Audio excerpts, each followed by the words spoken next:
ഈ രണ്ട് സന്ദേശം വ്യക്തമായി എന്ന് വിചാരിക്കട്ടെ. അഥവാ ഒരു സന്ദേശമായിട്ട് അവരവരെയും മറ്റുള്ളവരെയും പാപരഹിതരായി സർവേശ്വര പ്രകടനമായി കാണാൻ സാധിക്കട്ടെ. അങ്ങനെ ഒരു തീരുമാനം എടുക്കൂ. കൊച്ചു കുട്ടികളെ പോലും കേട്ടല്ലേ, കൊച്ചുകുട്ടികളോടൊക്കെ നമുക്ക് ഉള്ളിൽ വലിയ ബഹുമാനം വേണം. അത് പ്രകടിപ്പിക്കണ്ട.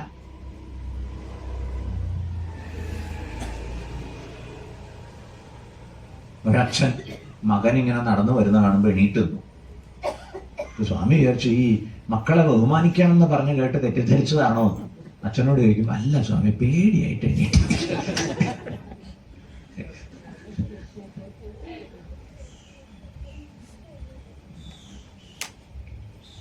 അവരോട് ബഹുമാനം ഉണ്ടാവട്ടെ. അത് പ്രകടിപ്പിക്കാനുള്ളതല്ല, ഉള്ളിൽ ശരിക്കും തോന്നണ്ട, ജെന്യൂനായിട്ട്. ക്ലിയർ?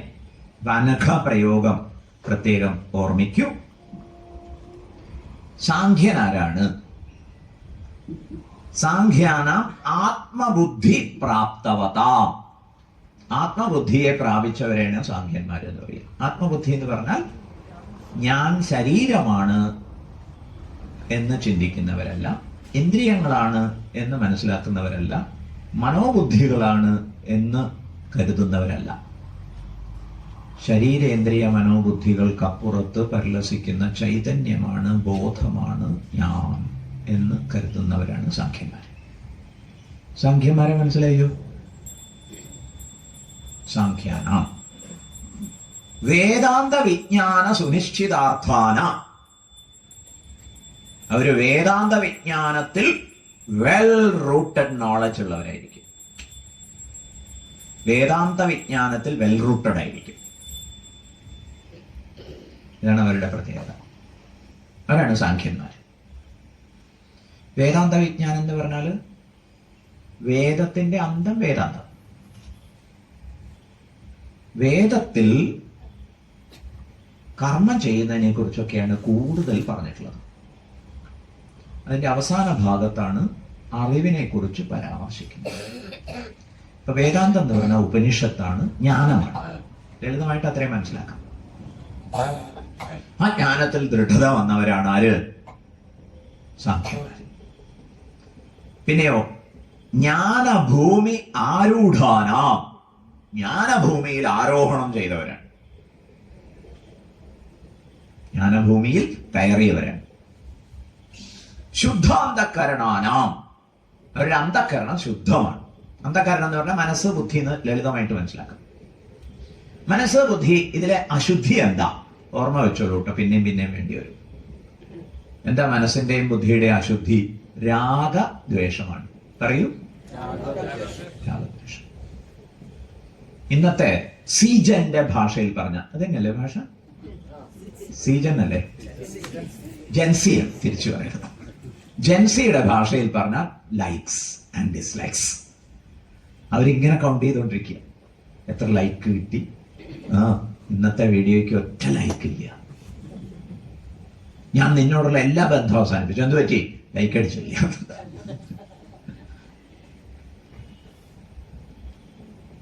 Likes and dislikes. പക്ഷെ അത് ലൈക്ക് അടിക്കലല്ല, മറിച്ച് നമുക്ക് തോന്നുന്ന ചിലതിനോട് തോന്നുന്ന ഇഷ്ടം, ചിലതിനോട് തോന്നുന്ന അനിഷ്ടം. ഇതാണ് അശുദ്ധി. അതെന്താ അതിനെ അശുദ്ധി എന്ന് പറയുന്നത്? അത് നമുക്ക് പിന്നെ ആലോചിക്കാം. ഇപ്പൊ സാഖ്യന്മാരെ മനസ്സിലായോ? ഒന്ന് പറയൂ. ആരാ സാഖ്യന്മാര്? ജ്ഞാനഭൂമികയിൽ കയറിയവര്, വേദാന്ത വിജ്ഞാനത്തിൽ വെൽ റൂട്ടഡ് ആയിട്ടുള്ളവര്,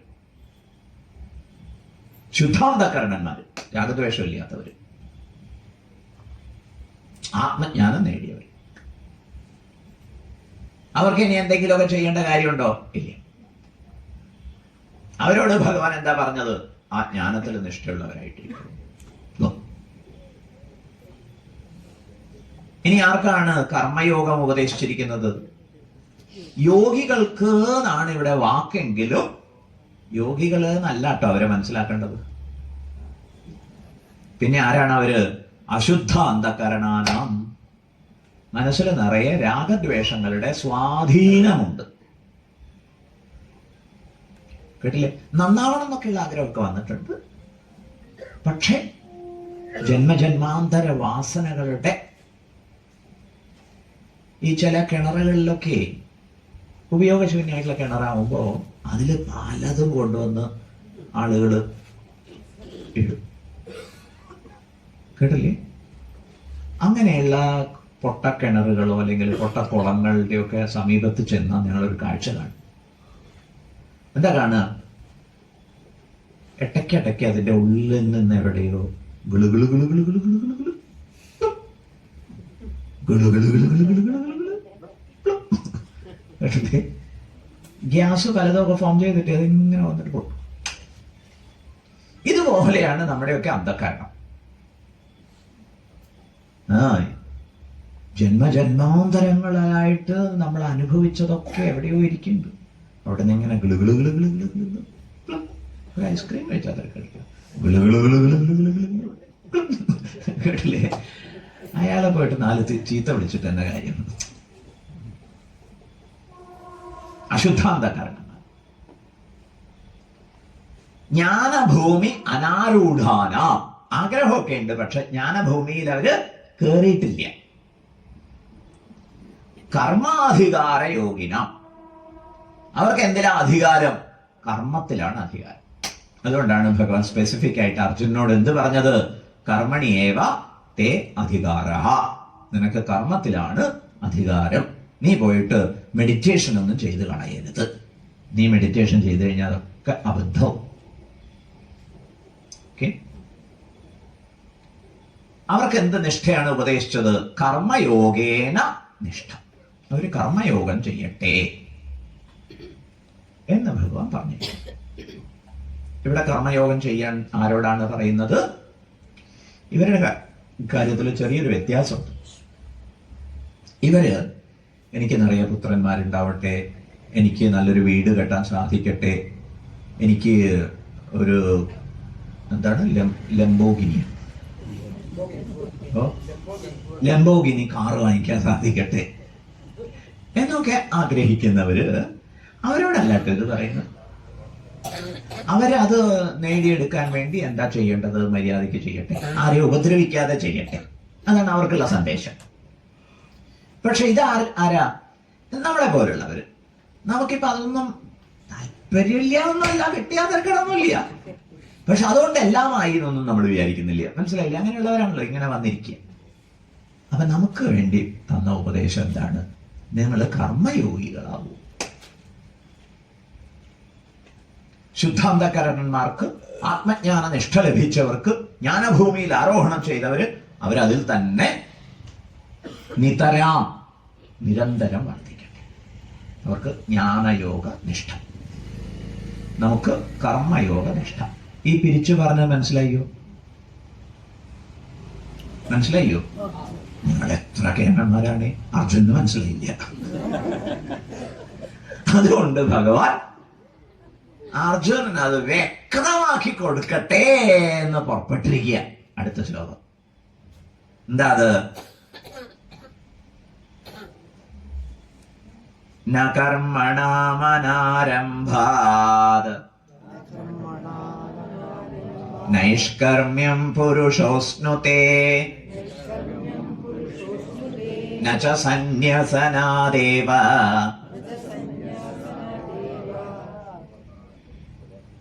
സിദ്ധിം സമധിഗച്ഛതി. ചൊല്ലിത്തരുന്ന പോലെ ചൊല്ലണം, അല്ലെങ്കിൽ സ്വാമിക്ക് സംശയവും. ന കർമ്മണാമനാരംഭാത് നൈഷ്കർമ്മ്യം പുരുഷോസ്നുതേ ന ച സന്ന്യസനാദേവ സിദ്ധിം സമധിഗച്ഛതി. ന കർമ്മണാം അനാരംഭാത്. ധ്യാനിച്ചിരിക്കുക, ജ്ഞാനയോഗിയായിരിക്കുക എന്ന് പറയുമ്പോൾ നമ്മുടെ മനസ്സിലൊരു ചിത്രം വിരിഞ്ഞു വരുന്നു. എന്താ ചിത്രം? കണ്ണു അടച്ചോ, ഇല്ലെങ്കിൽ ചില ചിത്രങ്ങളിലൊക്കെ കണ്ണിങ്ങനെ ഭ്രൂമധ്യത്തില് ദൃഷ്ടി പതിപ്പിക്കണം എന്ന് പറഞ്ഞുകൊണ്ട് ചിലര് ഗോഷ്ഠികൾ കാണിക്കും. അങ്ങനെ ഒരു ഇരിപ്പ്. ചില ചിത്രങ്ങളിലൊക്കെ ആണെങ്കിൽ ഈ ശരീരമൊക്കെ ഇങ്ങനെ എല്ലും തൊലിയൊക്കെ ആയിട്ട് ഞരമ്പൊക്കെ എടുത്ത് പിടിച്ചിട്ട് അങ്ങനെയൊക്കെ ഒരു ചിത്രമാണ് നമ്മൾ മനസ്സിൽ വരിക. ജ്ഞാനം കേട്ടാലേ അങ്ങനെ ഇരിക്കുകയാണ് വേണ്ടത് എന്നുള്ള ചിന്ത വരുമ്പോൾ ഭഗവാൻ പറയുന്നു, എടോ അർജുന, ന കർമ്മണം അനാരംഭാത്, കർമ്മങ്ങളുടെ ആരംഭമില്ലായ്മ കൊണ്ട് എന്ന് പറഞ്ഞാൽ എന്താ അർത്ഥം? നീ ഒരു കാര്യം ഞാൻ പുതുതായിട്ട് ചെയ്യാൻ പോണില്ല. ന കർമ്മണം അനാരംഭാത്, കർമ്മങ്ങളെ ഒന്നും ആരംഭിക്കുന്നില്ല എന്നുള്ളത് കൊണ്ട് അർജുന, പുരുഷൻ എന്ന് പറഞ്ഞാൽ എല്ലാ സാധകരും, നമ്മളെല്ലാം ഉദ്ദേശിച്ച് പറയാണ്, നമുക്കൊന്നും തന്നെ നൈഷ്കർമ്മ്യത്തെ പ്രാപിക്കാൻ പറ്റില്ല. ന കർമ്മണം അനാരംഭാത് നൈഷ്കർമ്മ്യം പുരുഷഃ അശ്നുതേ, പുരുഷൻ നൈഷ്കർമ്മ്യത്തെ പ്രാപിക്കുന്നില്ല കർമ്മത്തെ ആരംഭിക്കാതിരിക്കുന്നത് കൊണ്ട്. എന്ന് പറഞ്ഞാൽ നൈഷ്കർമ്മ്യ ലക്ഷ്യമാക്കിയിട്ട് ഒന്നും ചെയ്യാതിരിക്കാൻ തീരുമാനിച്ചു കളയരുത്. ഇവിടെ എന്താ നൈഷ്കർമ്മ്യം എന്ന് പറഞ്ഞാല്? നൈഷ്കർമ്മ്യം എന്ന് പറഞ്ഞാൽ ശ്രദ്ധിച്ച് മനസ്സിലാക്കണേ, ആത്മാവിന്റെ അവസ്ഥ, നിഷ്ക്രിയാത്മ അവസ്ഥയാണ് നൈഷ്കർമ്മ്യം. ആത്മാവില് ക്രിയയില്ല, ആത്മാവില് ക്രിയയില്ല. ശ്രദ്ധിച്ച് കേൾക്കണ്ടോ? ഏതുപോലെ സൂര്യനിൽ ഉദയാസ്തമയമില്ല എന്ന് പറയണ പോലെ, സൂര്യനിൽ ഉദയാസ്തമയമില്ല. ഇതുപോലെയാണ് ആത്മാവിൽ ക്രിയയില്ല എന്ന് പറയുന്നത്. നമുക്ക് ക്രിയാനുഭവമുണ്ട്, കർമാനുഭവമുണ്ട്. ആ പ്രയോഗം മനസ്സിലായില്ലേ? നമ്മൾ കർമ്മങ്ങൾ കാണുന്നു, പലരും ചെയ്യുന്ന കർമ്മങ്ങൾ കാണുന്നു, ലോകത്തിൽ നടക്കുന്ന പല ചലനങ്ങളും കാണുന്നു. ഇനി ആവും പോലെയൊക്കെ നമ്മൾ കർമ്മം ചെയ്യുന്നുണ്ട്. കേട്ടില്ലേ? ഇവിടെ തന്നെ വന്നിട്ട് വെറുതെ ഇരുന്നിട്ടൊന്നുമില്ല, കർമ്മം ചെയ്യും.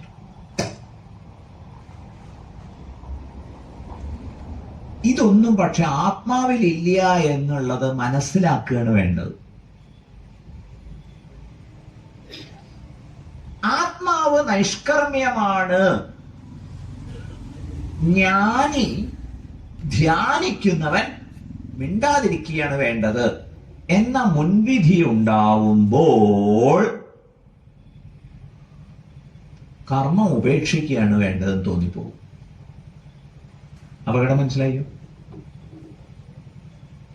ആത്മാവ് നൈഷ്കർമ്മ്യമാണ്, ആത്മാവിൽ കർമ്മമില്ല. ജ്ഞാനി ധ്യാനനിഷ്ഠൻ മിണ്ടാതിരിക്കുകയാണ് വേണ്ടത്. ഈ മുൻവിധി വരുമ്പോൾ ഒന്നും ചെയ്യാതിരിക്കാൻ തീരുമാനിച്ചു കളയും. അത് തെറ്റ്.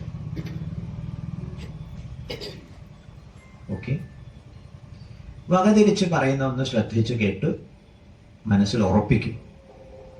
ശരീരം കൊണ്ട് ഒന്നും ചെയ്യാതിരിക്കുന്നതിന് നിഷ്ക്രിയാവസ്ഥ എന്നാ പറയുക.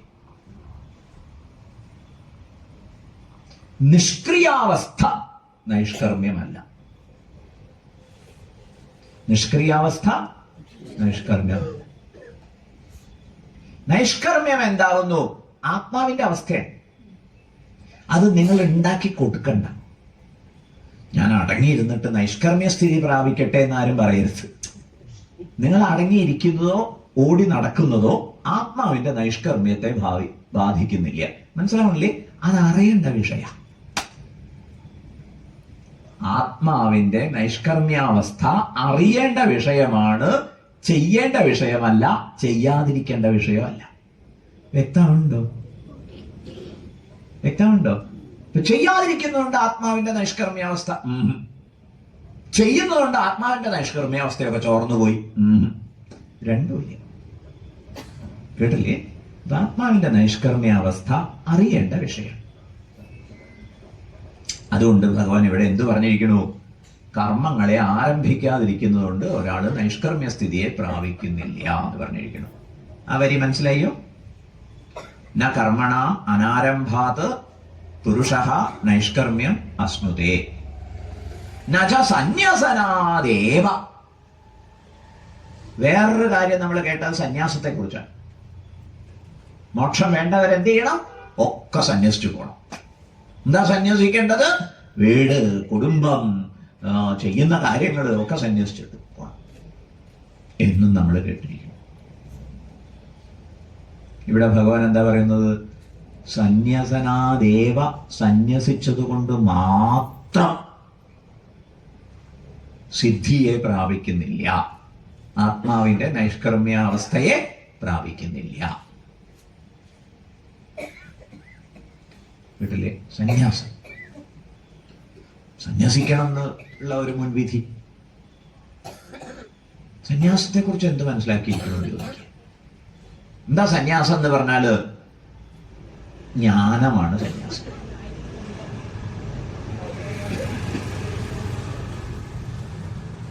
ജ്ഞാനമാണ് സന്യാസം. എന്ത് ജ്ഞാനം എന്ന് ചോദിച്ചാൽ ഒന്നും ത്യജിക്കാനില്ല എന്ന അറിവ് എന്നാണ് അർത്ഥം. അതിന്റെ വിശദാംശത്തിലേക്ക് ഇവിടെ ഇപ്പൊ പോകുന്നില്ല. എന്തായാലും സന്യാസത്തെ തെറ്റിദ്ധരിച്ച് അർജുനന്റെ കാര്യം പറയുകയാണെങ്കിൽ അമ്പും വില്ലും ഒക്കെ വലിച്ചെറിഞ്ഞ് കാവിയൊടുത്ത് അർജുനൻ ഹിമാലയത്തിലേക്ക് പോയി എന്ന് വിചാരിക്കും. അതിനെ സന്യാസം എന്ന് വിളിക്കാൻ പറ്റും. ആ വിഡ്ഢിത്തം നമുക്കൊന്നും തോന്നാതിരിക്കട്ടെ, ഉപേക്ഷിച്ചു പോകാൻ തോന്നാതിരിക്കട്ടെ. ഓക്കെ, എന്താ ന്യായം? ജന്മാന്തരേവ അനുഷ്ഠിതാനാം ഉപാത്ത ദുരിതക്ഷയ ഹേതുത്വേന സത്വശുദ്ധി കാരണാനാം കർമ്മണ അനാരംഭാത്. കർമ്മങ്ങളുടെ അനാരംഭം കൊണ്ട്. ഈ കർമ്മങ്ങൾ എന്താണ് എന്നാണ് വ്യാഖ്യാതാവ് നമുക്ക് പറഞ്ഞു തരുന്നത്. കർമ്മങ്ങൾ എന്താണ്? കർമ്മം ശുദ്ധിക്കുള്ള ഉപായം. എന്ത് ശുദ്ധിക്കുള്ള ഉപായം? അന്ധക്കരണ ശുദ്ധിക്കുള്ള ഉപായം. അന്ധക്കരണം എന്ന് പറയുമ്പോൾ എന്താ മനസ്സിലാക്കേണ്ടത്?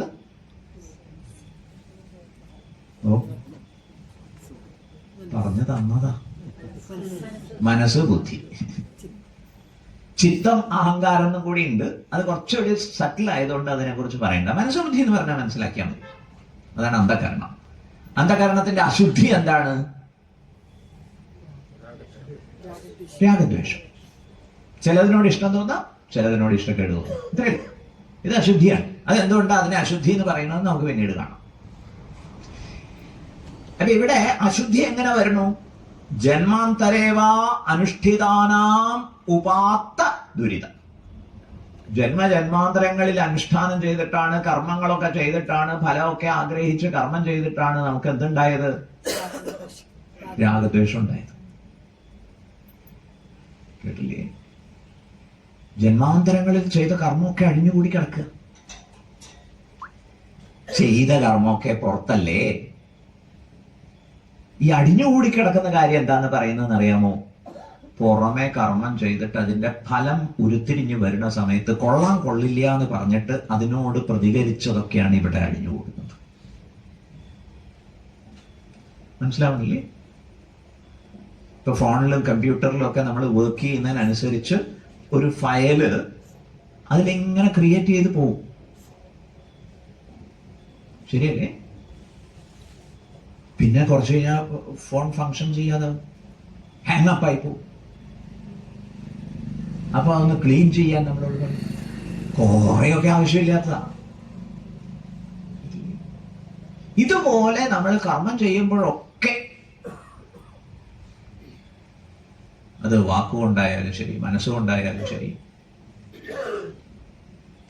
കർമ്മം ചെയ്യുമ്പോഴൊക്കെ ഉള്ളില് വാസനകൾ ഉണ്ടാവുന്നുണ്ട് എന്നാണ് പറയുക. അങ്ങനെ നമ്മൾ കുറേ കാലം കർമ്മം ചെയ്തുകൊണ്ട് എന്തായി, ഒരുപാട് ജന്മങ്ങൾക്കുള്ള ദുരിതം സ്വരൂപിച്ചിരിക്കുക. ഇപ്പൊ നമ്മളാരും ധനമില്ലാത്തവരല്ല കേട്ടോ, വാസനാധനമുണ്ട്. എത്ര ജന്മം വേണമെങ്കിലും കൊണ്ടു നടക്കാൻ. കേട്ടില്ലേ? അതവിടെ കിടക്കുന്നത് കൊണ്ടോ ഇപ്പൊ നമുക്ക് വലിയ ശല്യമുണ്ട്. താൻ സ്വസ്ഥായിട്ടിരിക്കാൻ പറ്റില്ല. അതന്നെ കേട്ടില്ലേ? രാഗദ്വേഷമായിട്ട് അതിങ്ങനെ നമ്മളെ ശല്യം ചെയ്തുകൊണ്ടേയിരിക്കും, വേട്ടയാടിക്കൊണ്ടേയിരിക്കും. ഈ ചിത്രം വ്യക്തമായോ? പറയൂ. ആ ദുരിതത്തെ മുഴുവൻ ക്ഷയഹേതുത്വേന, അതിനെ ക്ഷയിപ്പിക്കാൻ സാമർഥ്യമുണ്ട്. ഏതിന്? കർമ്മത്തിന്. സ്വാമി, ഓ കർമ്മം കൊണ്ടല്ലേ ഇതുണ്ടായത്? അതെ. എന്നിട്ട് അതിനെ ക്ഷയിപ്പിക്കാൻ കർമ്മം. അതേതാ ഡിപ്പാർട്ട്മെന്റ്? മുള്ളുകൊണ്ട് മുള്ളിനെ എടുക്കുന്ന പരിപാടി. ഒരു മുള്ളു തറച്ചു കഴിഞ്ഞാൽ മുള്ളിനെ എടുക്കാൻ എന്ത് ചെയ്യും? വേറെ മുള്ളു ഉപയോഗിക്കും. അതുപോലെയുള്ള പരിപാടി. വാസനകൾ ഉണ്ടായത് എങ്ങനെയാ? കർമ്മം കൊണ്ട്.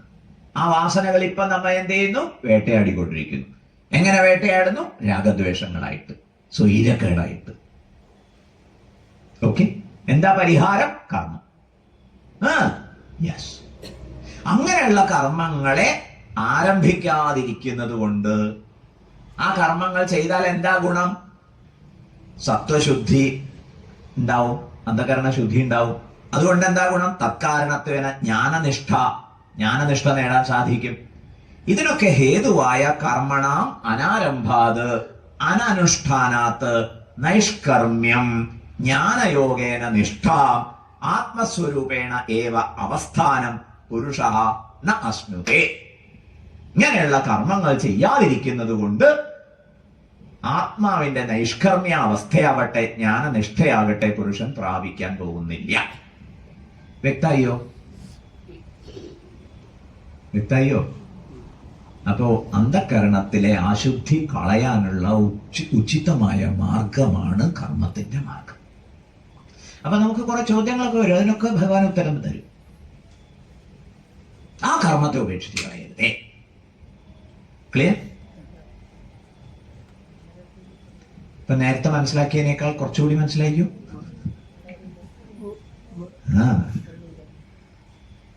ന കർമ്മണാമനാരംഭാത് നൈഷ്കർമ്മ്യം പുരുഷോസ്നുതേ ന ച സന്യസനാദേവ സിദ്ധിം സമധിഗച്ഛതി. ഇപ്പൊ ഇവിടെ സിദ്ധി ശബ്ദവും നൈഷ്കർമ്മ്യ ശബ്ദവും ഒരേ അർത്ഥത്തിൽ പ്രയോഗിച്ചതാണ്. ഇപ്പൊ ഇവിടെ അർജുനന്റെ ചോദ്യം എന്തായിരിക്കണം? ഏതൊരു ചോദ്യം മനസ്സിൽ വെച്ചുകൊണ്ടാണ് ഭഗവാൻ ഉത്തരം പറഞ്ഞത് എന്നാണെങ്കിൽ, മാംച ബന്ധകാരണേ കർമ്മണി ഏവ നിയോജയസീതി വിഷണ്ണമാനസം. എന്നെ ഈ ബന്ധനകാരിയായിട്ടുള്ള കർമ്മത്തിൽ അങ്ങ് നിയോഗിക്കുന്നുവല്ലോ ഭഗവാനെ എന്ന് വിഷമിക്കുന്ന അർജുനനോടാണ് ഭഗവാൻ പറഞ്ഞത്. മാത്രമല്ല, അർജുനൻ എന്ത് തീരുമാനിച്ചു? കർമ്മന ആരഭേ, ഞാൻ കർമ്മം ആരംഭിക്കുന്നില്ല. പിന്നെ എന്താ ഭാവം? സന്യസിക്കാനാ ഭാവം എന്ന് പറയുന്ന അർജുനനോട് ഭഗവാൻ പറയുന്നു, നത്തിങ് ഡൂയിങ്. കേട്ടില്ലേ? ന കർമ്മണാമനാരംഭ നൈഷ്കർമ്മ്യം പുരുഷോസ്മൃതേ ന ച സന്യസനാദേവ സിദ്ധിം സമധിഗച്ഛതി. ക്ലിയർ? എടോ അർജുന, കിരീടം രാജാവിന് ഭൂഷണൻ എന്ന് വിചാരിച്ചിട്ട് കിരീടം തലയിൽ വെച്ചവരൊക്കെ രാജാക്കന്മാരാവില്ല.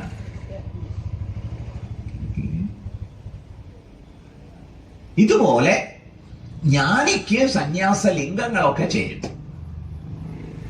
എന്ന് വിചാരിച്ചിട്ട് സന്യസിച്ചവര് ജ്ഞാനികളായിക്കൊള്ളുന്നില്ല. ക്ലിയർ?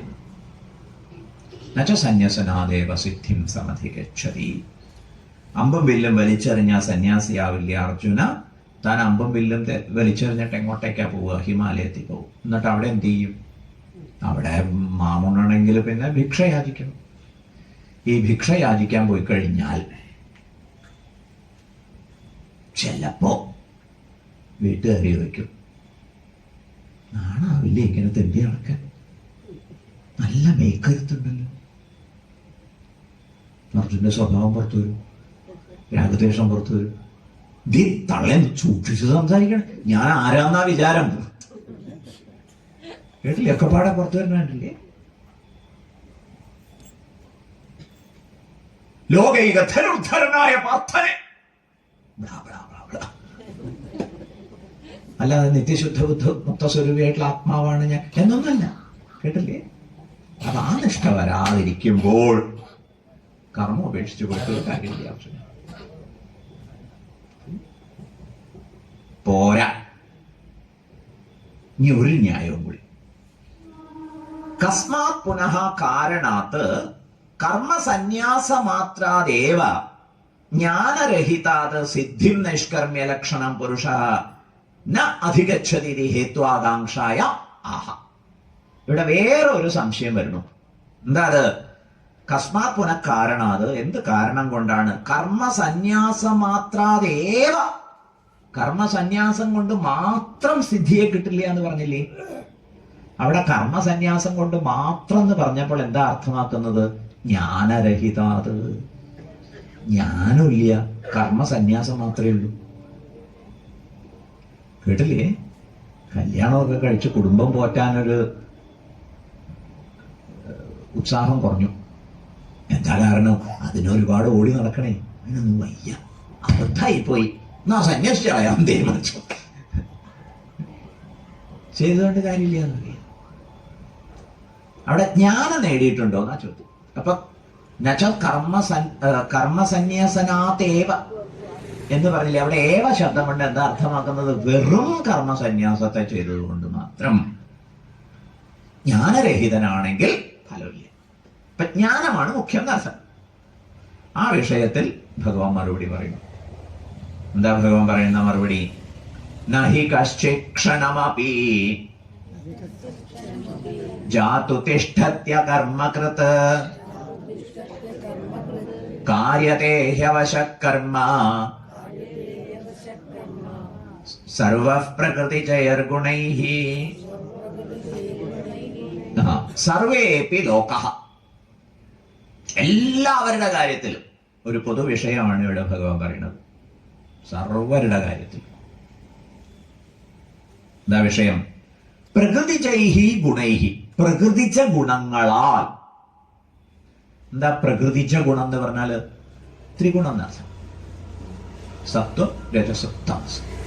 ഈ ഗുണത്താൽ, ഈ ഗുണങ്ങളാൽ, സത്വം, രജസ്, തമസ്, ഈ മൂന്ന് ഗുണത്താൽ എല്ലാവരും അവശരാണ്, നിസ്സഹായരാണ്. പ്രകൃതിജൈഹി ഗുണൈഹി. ഈ അവശത്വം എല്ലാവരും മനസ്സിലാക്കണം. അടങ്ങിയിരിക്കാന്ന് വിചാരിച്ചാൽ നടക്കില്ല എന്നാണ് ഭഗവാൻ പറയുന്നത്. കേട്ടില്ലേ? എന്താ ഭഗവാൻ പറയണത്? കശ്ചിത ക്ഷണമവി, ഒരു ക്ഷണം പോലും ഒരാൾക്കും വെറുതെ ഇരിക്കാൻ പറ്റില്ല. ഇതാ ഞാൻ വെറുതെ ഇരിക്കണ്ടല്ലോ, ശരീരം കൊണ്ട് വെറുതെ ഇരിക്കുന്നല്ലോ. കേട്ടില്ലേ? വേറെ ഒരുപാട് നടക്കേണ്ട പരിപാടി. ക്ലിയർ?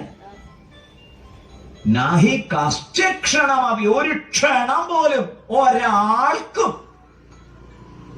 ജാതു, നിശ്ചയമായിട്ടും തിഷ്ഠതി അകർമ്മകത, ഒരാളും ഒരു ക്ഷണം പോലും കർമ്മം ചെയ്യാതിരിക്കുന്നില്ല. കാര്യതേഹി അവശഃ, അവശമായിട്ട് അവര് ചെയ്യുന്നു. പ്രകൃതിജൈർ ഗുണൈഹി കാര്യതേ, പ്രകൃതിച്ച ഗുണങ്ങളാൽ അവര് ചെയ്യപ്പെടുന്നു. ആര്? എല്ലാവരും. ഇതിന്ന് വിട്ടു നിൽക്കുന്നവരില്ലേ? ഉണ്ട്. ജ്ഞാനികൾ, അവരുടെ കാര്യം ഇവിടെ പറയുന്നില്ലേ? ജ്ഞാനികളെ ഇത് ബാധിക്കില്ല, ഓഫ് കോഴ്സ്. അല്ലാത്തവരെയൊക്കെ വാസനകൾ ബാധിക്കുന്നുണ്ട്. നഹി കശ്ചിക്ഷണമപി ജാതു തിഷ്ഠത്യ കർമ്മകൃത് കാര്യതേ ഹ്യവശ. നമ്മൾ ഈ വിഷയത്തിൽ എല്ലാവരും നിസ്സഹായരാണ് എന്ന് ഓർമ്മിക്കണം. എല്ലാം ഉപേക്ഷിച്ച് ഹിമാലയത്തിൽ പോയാൽ അവിടെ നിങ്ങൾ വേറൊരു കുടുംബം കെട്ടിപ്പെടും. കാരണം ഈ വാസനയും കൊണ്ടാണ് പോണത്. മനസ്സിലാവില്ലേ? നഹി കശ്ചിക്ഷണമപി ജാതു തിഷ്ഠത്യ കർമ്മകൃത് കാര്യതേ ഹ്യവശ കർമ്മ സർവ പ്രകൃതിജൈഹി ഗുണൈഹി. പ്രകൃതിജ ഗുണങ്ങളാൽ എല്ലാവരും അവശരായിട്ട് കർമ്മം ചെയ്യാൻ നിർബന്ധിതരാവുന്നു. ആശയം വ്യക്തമായോ? ഇനി ആരെങ്കിലും അവകാശപ്പെടുന്നുണ്ട് എന്ന് വിചാരിക്കുക. എന്താ അവകാശപ്പെടുന്നു? ഞാനിതാ ഒന്നും ചെയ്യാതിരിക്കുന്നു. ഒന്നും ചെയ്യാതിരിക്കുന്നു അല്ല, ഞാൻ ധ്യാനിച്ചിരിക്കുക.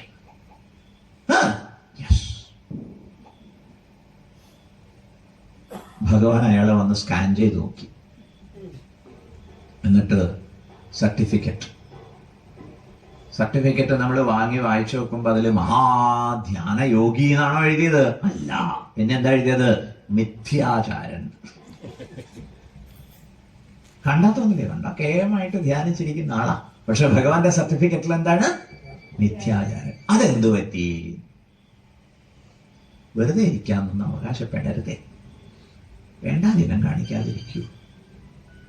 കർമ്മേന്ദ്രിയാണി സംയമ്യ യാസ്തേ മനസാ സ്മരൻ ഇന്ദ്രിയാർത്ഥാൻ വിമൂഢാത്മാ മിഥ്യാചാരഃ ഉച്യതേ. സ മിഥ്യാചാരഃ ഉച്യതേ.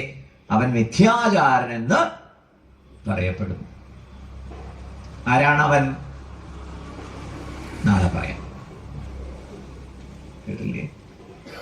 ഇപ്പൊ കർമ്മം ഉപേക്ഷിക്കുന്ന വിഡ്ഢിത്വമൊന്നും ആരും കാണിച്ചു കളയരുതേ എന്നാണ് ഭഗവാന്റെ ജാഗ്രതപ്പെടുത്തൽ. ചെയ്യാനുള്ള ചെയ്തുകൊണ്ടേയിരിക്കും. ഇത് സുഗമമായ മാർഗം. ലക്ഷ്യബോധത്തോടെ ചെയ്യാനുള്ളത് ചെയ്തുകൊണ്ടിരിക്കും. ഭഗവാനെ ഇത് പിന്നെ വാസന ഉണ്ടാക്കില്ലേ? അതിനൊരു തന്ത്രം ഉണ്ട് അർജുന. ചക്ക മുറിക്കുമ്പോ അതിന്റെ എന്താ പറയാ, അരക്കോ